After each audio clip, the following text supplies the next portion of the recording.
Voilà, il y a des moments dans la vie où il faut savoir décider. Et pour moi, ce moment est venu avec la conviction que, naturellement, je ferai peut-être autant de satisfaits que de mécontents. Enfin, nous avons eu un large débat. Tous les élus concernés se sont exprimés, tous les maires de la rive droite, les maires de quartier de la rive gauche, les vice-présidents de la métropole et les adjoints spécialisés de la ville de Bordeaux. Et ceci me conduit donc à une décision qui est de pérenniser la réservation du pont de Pierre au transport en commun, c'est-à-dire au tramway et au bus, au vélo, au déplacement doux de façon générale et à la marche à pied. Pourquoi ? D'abord, tous les chiffres qui nous ont été communiqués, tous les comptages qui ont été faits et que vous pourrez consulter dans le document qui vous a été remis, montrent qu'il n'y a pas eu, du fait de la fermeture du pont de Pierre à la circulation automobile individuelle, de dégradation de la situation. Les chiffres montrent même, sur un certain nombre d'itinéraires, une légère amélioration. Bon, quelques minutes, ça peut toujours se discuter, mais en tout cas, cette fermeture n'est pas responsable de la dégradation des conditions de circulation dans Bordeaux. Si la congestion s'aggrave, c'est pour d'autres raisons, en particulier bien sûr les travaux sur les quais de la rive gauche ou de la rive droite, ou la multiplication des travaux plus ponctuels sur l'ensemble de la ville et de l'agglomération. Est-ce que le retard de chantier du pont Simone-Veil pouvait justifier une remise en cause de cette réservation du pont de Pierre ? Je ne le crois pas. D'abord, en toute hypothèse, ça ne change rien, puisque dans les 2 ans qui viennent, le pont Simone-Veil n'aurait pas existé. Et par ailleurs, nous allons travailler d'arrache-pied pour que le délai et le retard annoncé soient réduits autant que faire se peut. Nous avons de bonnes raisons de penser que ce sera possible. Donc, pas de dégradation de la situation, pas de diminution des passages de la rive droite à la rive gauche, ou de la rive gauche à la rive droite. J'entends parfois dire que l'accessibilité du centre de Bordeaux devient de plus en plus difficile, puisqu'on ne peut pas y venir en voiture. C'est une aimable plaisanterie. Le pont de Pierre était un des principaux bouchons hors rocade de l'agglomération avant qu'il ne soit réservé au transport en commun. Et donc, aux heures de pointe, et même la plupart du temps dans la journée, ça n'était pas une voie d'accès facile à la ville. De toute façon, cela ne représentait que 3% de la circulation sur les ponts. Et puis, à contrario, quand on fait des comptages précis, en additionnant l'ensemble des personnes qui franchissent le pont de Pierre en tram, en bus, en vélo, à pied, et pour certains véhicules de service, on constate qu'il y a plus de passages aujourd'hui qu'avant. Donc il y a plus de personnes qui franchissent le pont qu'auparavant. Je ne vais pas vous donner les chiffres. On a atteint quand même les jours de pic maximum, de beau temps, et pas trop chaud, 18 000 vélos sur le pont de Pierre. Et fréquemment 10 000. Voilà. Argument suivant, la qualité de l'air. À l'initiative d'Anne Valric, l'instance qui a succédé à l'ERA, qui s'appelle l'ATMO aujourd'hui, a fait des mesures qui montrent que la qualité de l'air s'est sensiblement améliorée sur un large périmètre. Il y a eu, c'est vrai, un effet report là où la circulation s'est dégradée, notamment sur certaines parties des quais, mais globalement pour la population concernée, sur tout l'espace de l'avenue Thiers et les rues adjacentes, il y a une amélioration de la qualité de l'air. Parmi les autres arguments qui ont nourri ma réflexion, il y a eu aussi la prise de position de la Chambre de commerce et d'industrie, par la voix de son président hier dans la presse et encore aujourd'hui par son représentant. La Chambre de commerce a fait 2 séries d'enquêtes. Une qui montre que les commerçants de la zone sont majoritairement favorables à la réouverture du pont à la circulation automobile, en affichant une baisse de leur compte d'exploitation. Le représentant de la Chambre de commerce a expliqué aujourd'hui que sur la centaine de commerçants consultés, il y en a 7 qui ont livré leur compte d'exploitation. Pour qu'on aille au-delà des déclarations et qu'on puisse... C'est bien 7, je crois. Donc une toute petite minorité. L'autre étude de la Chambre de commerce a porté alors sur les usagers. Et là, il y a une petite majorité qui se dégage en faveur du maintien de la situation actuelle. Un chiffre très intéressant, d'après cette enquête, quel est le pourcentage d'habitants de la rive droite qui utilisaient leur voiture pour franchir le pont de Pierre lorsque c'était possible? 14%. 86% dans leur vie quotidienne utilisaient le tramway, le bus, le vélo ou la marche à pied. Et donc cela relativise la gêne que cela peut représenter pour certains. Argument suivant, sondage, oui, avec toutes les précautions d'usage, enfin, pas vis-à-vis de Sud-Ouest, qui fait d'excellents sondages, mais celui de Sud-Ouest, c'est 63-37, si je me souviens bien. 63 pour le statu quo et 37 pour la réouverture. C'est aussi un élément d'appréciation non négligeable. Autre argument, j'ai fait regarder les solutions intermédiaires. Est-ce qu'on peut réouvrir à certains moments, en s'en centrant le matin, en s'en sortant le soir? C'est ingérable. Et cela susciterait un risque d'accident majeur pour faire cohabiter les piétons et les vélos qui sont si nombreux sur le pont avec une circulation automobile. Et ce serait, je pense, aussi illisible pour les usagers. Donc nous avons écarté ces solutions mi-figue, mi-raisin, si je puis dire. Enfin, je pense que revenir sur cette décision serait un formidable contre-signal dans le contexte non seulement métropolitain, mais national, et je serais même tenté de dire international. Nous sommes à un moment clé de l'histoire de l'humanité, c'est pas le seul à le dire.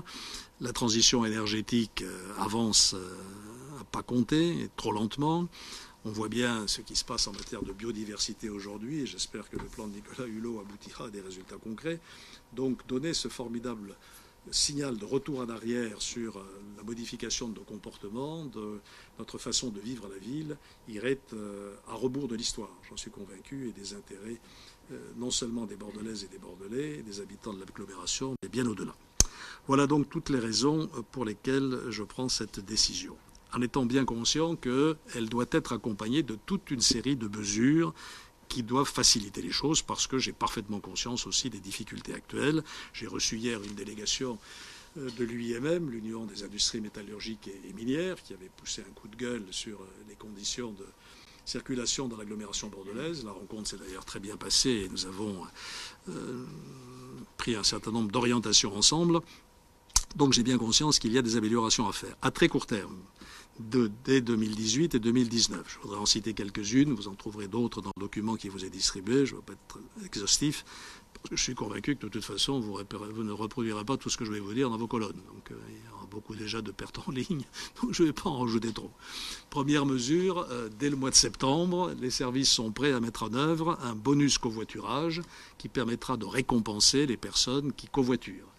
Je pense que vous avez tous fait le test. En ce moment, il m'arrive le matin de bonne heure, entre 7h30 et 8h, d'aller du centre-ville de Bordeaux à Codéran.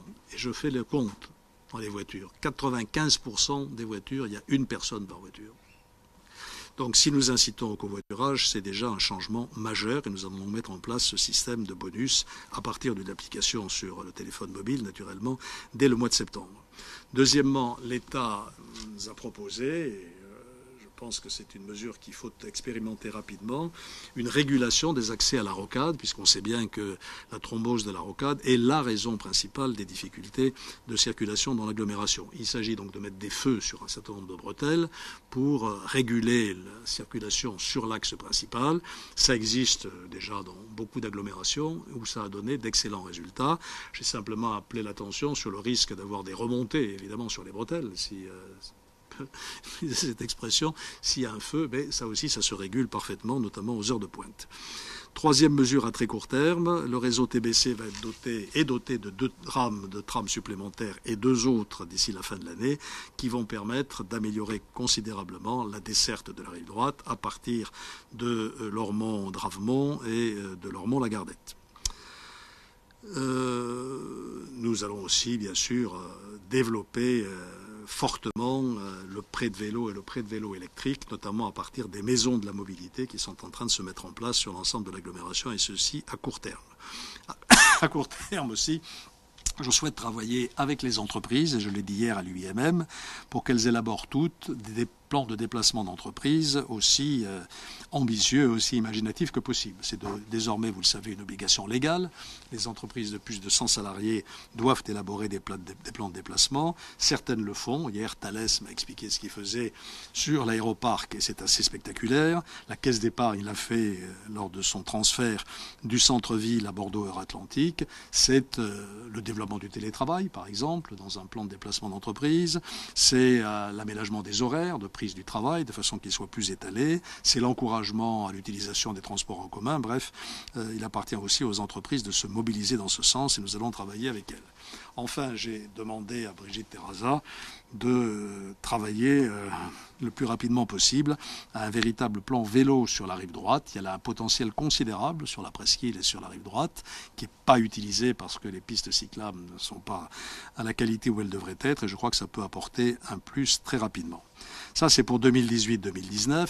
2019, nous allons commencer à réaliser un certain nombre de travaux sur ce qu'on appelle la ligne Bassins-Campus, donc de Bassins au campus, comme son nom l'indique, qui va traverser l'ensemble de la plaine rive droite jusqu'au pont Saint-Jean.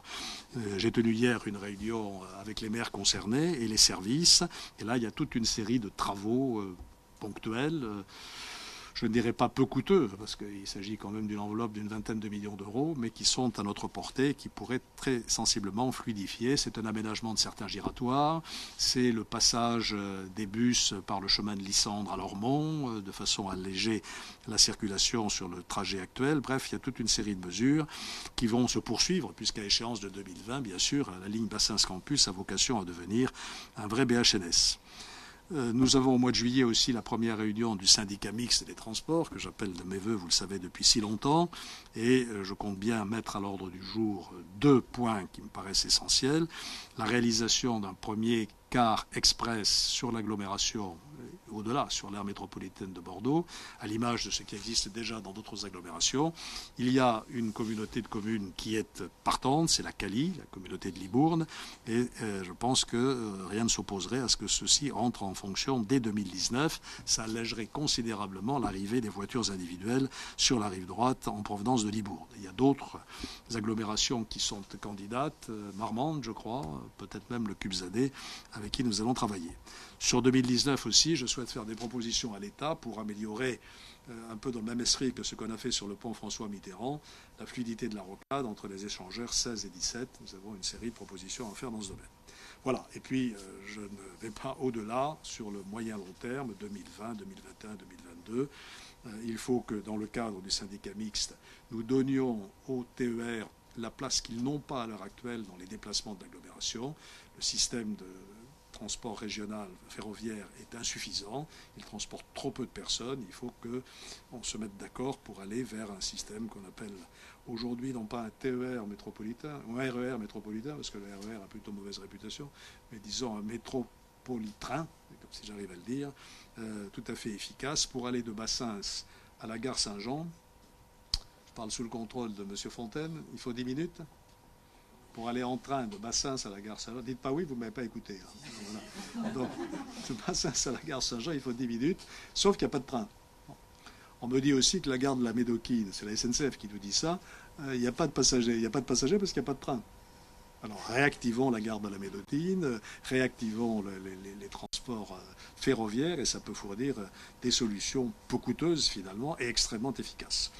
Sur la perspective de 2020 au-delà, c'est bien sûr la mise en œuvre du SDODM que vous connaissez, la liaison avec l'aéroport. J'espère pouvoir engager assez vite la concertation sur la ligne Gradignan-Arts et Métiers et ainsi de suite. Donc je ne vais pas vous resservir l'ensemble de ce schéma que vous connaissez. La Urba travaille aussi à une nouvelle conception peut-être de certaines voiries pour y faciliter une plus grande intermodalité entre la voiture, les transports en commun et les modes doux. C'est une réflexion là à plus long terme. Voilà un peu l'ensemble du dispositif que nous allons mettre en œuvre. Ce matin, la réunion s'est bien passée. Un certain nombre de maires ont exprimé leur désaccord et c'est parfaitement compréhensible et respectable. Le maire de Floirac, le maire de Carbon-Blanc et, par son intermédiaire, le maire de Ambès. En revanche, le maire de Lormont, le maire de Senon et le maire Assens ont fait part de leur accord.